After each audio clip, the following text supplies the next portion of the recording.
গাইবান্ধায় জেলা জামায়াতের কর্মী সম্মেলন উপলক্ষে আজ সকালে গাইবান্ধা ইসলামিয়া উচ্চ বিদ্যালয় মাঠে এই সম্মেলনটি অনুষ্ঠিত হয়। আজকের এই সম্মেলনে প্রধান অতিথি হিসেবে উপস্থিত ছিলেন কেন্দ্রীয় জামায়াতের আমির জনাব ডাক্তার শফিকুর রহমান। তিনি ঠিক 11টায় মঞ্চে ওঠেন এবং তার বক্তব্যের জন্য গাইবান্ধায় আজ হাজার হাজার মানুষ কিন্তু এই সম্মেলনের স্থলে উপস্থিত ছিলেন। আমরা বলেছি এই দেশে যারাই জন্মগ্রহণ করবে ধর্মের ভিত্তিতে তার কোনো বিভাজন আমরা মানি না।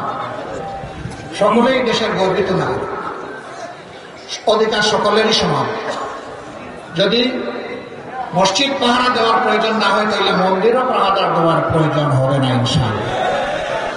ডাক্তার শফিকুর রহমানের আগমন উপলক্ষে গাইবান্ধায় ঠিক 2 থেকে 3 দিন আগে থেকেই কিন্তু একটা সাজ রব বিরাজ করছে। আজকে এই যে ইসলামিয়া উচ্চ বিদ্যালয় মাঠের আশেপাশে বিভিন্ন দোকানের কিন্তু পসরা বসেছে। এখানে খাবার, টুপি, তসবি সহ বিভিন্ন কাপড়েরও দোকান আমরা দেখতে পেয়েছি।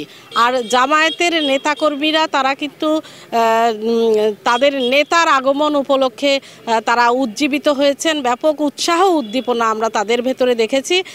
তারা যেটি বলছেন যে 15 বছর আমরা আসলে কখনোই কোনো সমাবেশ করতে পারিনি বা কোনো কথা আমাদের তারা বলতে পারেনি। তাদের ভিতরের যে পুঞ্জীভূত যে কথাগুলো তারা কিন্তু আজকে একদম বক্তব্যে বলেছেন। অনেক নেতাকর্মীরা গাইবান্ধার স্থানীয় যারা নেতাকর্মী আছেন তারাও কিন্তু বক্তব্য রেখেছেন। ইসলামী আন্দোলন করার কারণে যে নির্যাতন ভোগ করেছি, এই নির্যাতনের অবসান হয়েছে। আমরা চাই এই দেশে একটি ইসলামভিত্তিক সমাজ প্রতিষ্ঠার মধ্য দিয়ে এই গাইবান্ধা জনপদের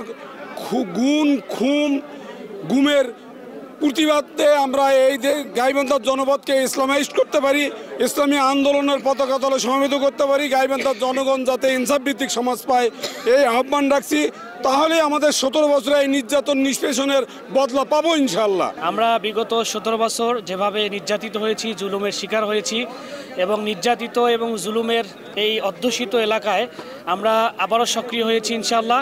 আমাদেরকে জনগণের কাছে একটি মেসেজ আমরা পৌঁছিয়ে দিতে চাই যে বাংলাদেশ জামায়াতে ইসলাম যে ন্যায় ও ইনসাফ ভিত্তিক একটি সমাজ এবং রাষ্ট্র গঠন করতে চায়।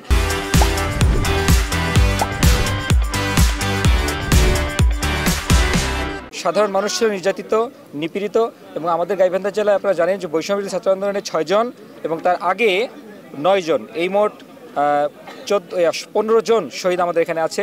এছাড়াও আপনারা জানেন যে সাবেক জেলা আমির মাওলানা আব্দুল আজিজ, তাকেও কিন্তু দেশ থেকে বিতাড়িত করা হয়েছে। এই বিগত সরকার তারা বিতাড়িত করেছে এবং তিনি দেশের বাইরে ইন্তেকাল করেছেন।